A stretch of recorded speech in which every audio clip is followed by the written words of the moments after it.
A couple of days ago, two pilots flying their Piper Malibu from Oshkosh, Wisconsin, back to their home in Germany, were forced to ditch in the ocean off the coast of Greenland. Now, they were on the leg from Goose Bay, Labrador to Narsarsuaq, Greenland, when they had some sort of engine trouble, forcing them to ditch just off the coast of Greenland. Now, this is a leg I've flown in small planes probably 50 times or more, and it's one of the most dangerous and unpredictable legs that you can fly over the North Atlantic for a number of reasons. Number one is the weather.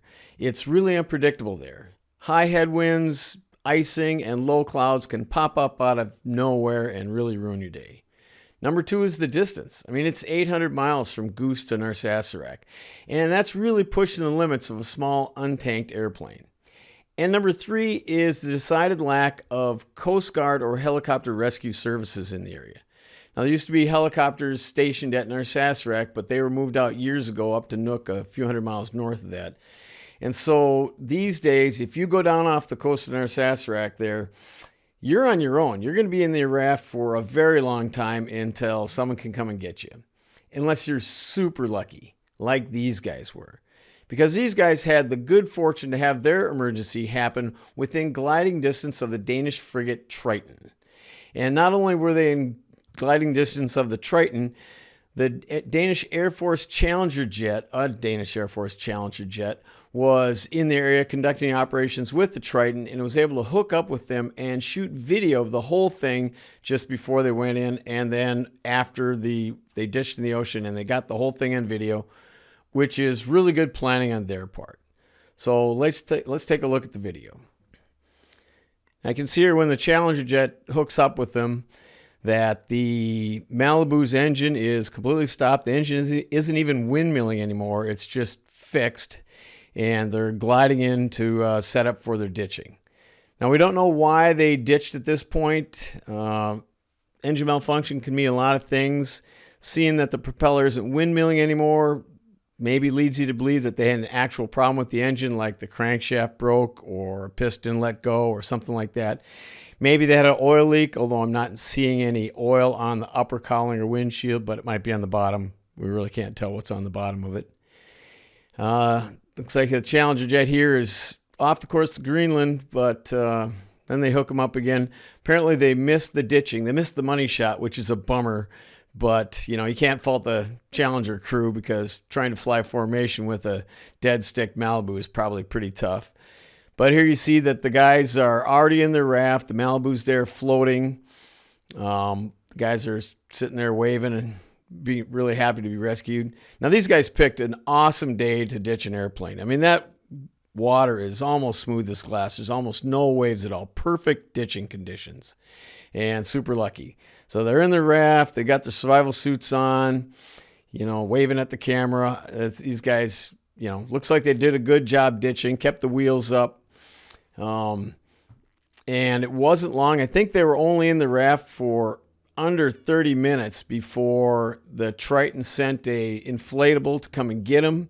They must have been really close to the Triton, because it takes a long time to get anywhere in the ocean. So they ditched pretty much right in front of the ship, and they were able to get picked up. Looks like the guy's got a cell phone there, probably ordering a pizza back at Greenland when they get dropped off. I'd do that. The guy's getting picked up right out of the raft into the inflatable. And the way they ditched this plane, really good job. They left the upper hatch the lower hatch of the Malibu closed to keep water from coming in. So they were probably able to get right into the raft without even getting wet. I mean, they just open the top hatch, put the raft outside, inflate it, step right in. There's the Triton. Got the helicopter on the flight deck there, ready to assist if necessary. Sure, the poor helicopter pilots are wishing they got to conduct the rescue. These guys train a lot for hoisting operations, so they were probably pretty disappointed that the guys in the rubber raft got to be the heroes and go get these pilots. But anyway, these guys were super lucky to have the Triton right in the area and the ditch right in front of it in these perfect conditions, clear skies, no wind, no waves. Boy, what a great outcome. I mean, because this could have been really bad. You pick a terrible day, and you might have a totally different outcome, especially if the Triton wasn't there. Like I said, I've flown this route many, many times. I've never seen hardly any ships out on the west side of Greenland, let alone a Danish frigate and a Challenger jet flying around to help me if I get in any trouble. So a couple of things that they did right, a couple of things that they did wrong. Number one, they got a hold of Nook ATC right away, which hooked them up with the Triton. They got, hooked up with the Challenger jet, which was able to shoot some really cool video of them. I kind of wonder how long it was between the first initial Mayday and the time the Triton got, or the Challenger got to them. They'd be really lucky to have hooked up that fast if it was a sudden problem. More likely they had maybe engine, the oil draining out, and they knew that they were going to lose their engine suddenly, or after a while, or maybe they were having a fuel problem. Fuel's kind of hard to think they were running out of gas, because even though it's 800 miles, a Malibu's got almost 1,000-mile range. They should have had a decent amount of reserve, unless they ran into really unexpected headwinds. It's not really windy on the surface there, but that doesn't mean it wasn't super windy up top. And even though they were flying west to east, that doesn't mean they had a tailwind. That part of the world can have winds from any direction. I've seen that many times, that really strong headwinds out of the east. So who knows why they went down, but if they were at, let's say, 20,000 feet, they probably had over a half an hour from the time that their engine quit to the time they ditched. And that's, even though that sounds like a long time, that's a pretty short period of time for the Challenger to get to them and form up with them. So hard to say how long they knew, how long in advance they knew they were going to lose their engine. Other things, did a good job of ditching and getting into the raft. I personally would have tied my raft to the plane, because unless it's really wavy, you want to tie your raft off to the plane. If the plane's floating as well as that Malibu was, the tanks are pretty empty at this stage of their flight, even if they didn't run out of gas, it's going to float for quite a while. And being tied off to your plane just gives the rescuers a bigger target to look for, because as you can see, trying to find two guys in a raft in the middle of the ocean can be really difficult. So giving them a bigger target is always a good idea. Although if you're going to tie off to the plane, you want to really make sure you've got a quick and easy way to untie it, or cut the line, or maybe just loop it through something. Because if the plane starts sinking, you definitely don't want the plane to take the raft down with you, because now you're bobbing around in your survival suits. Which leads me to my second point. They had survival suits on, but they used the thinner, more comfortable type of survival suit that I personally don't prefer. The ones they were using don't have a lot of insulation in them. They're basically just rubber suits, kind of dry suits sort of thing. But they don't have integrated gloves and feet and boots on them. You have to wear actual different gloves and boots with that type of survival suit, which I don't like. When I cross the Atlantic, I always bring 1/4-inch neoprene survival suit that the only thing that's, once it's all zipped up, the only thing that's exposed to the water is your face. The gloves are integrated. Water can't get through there. Same with the boots.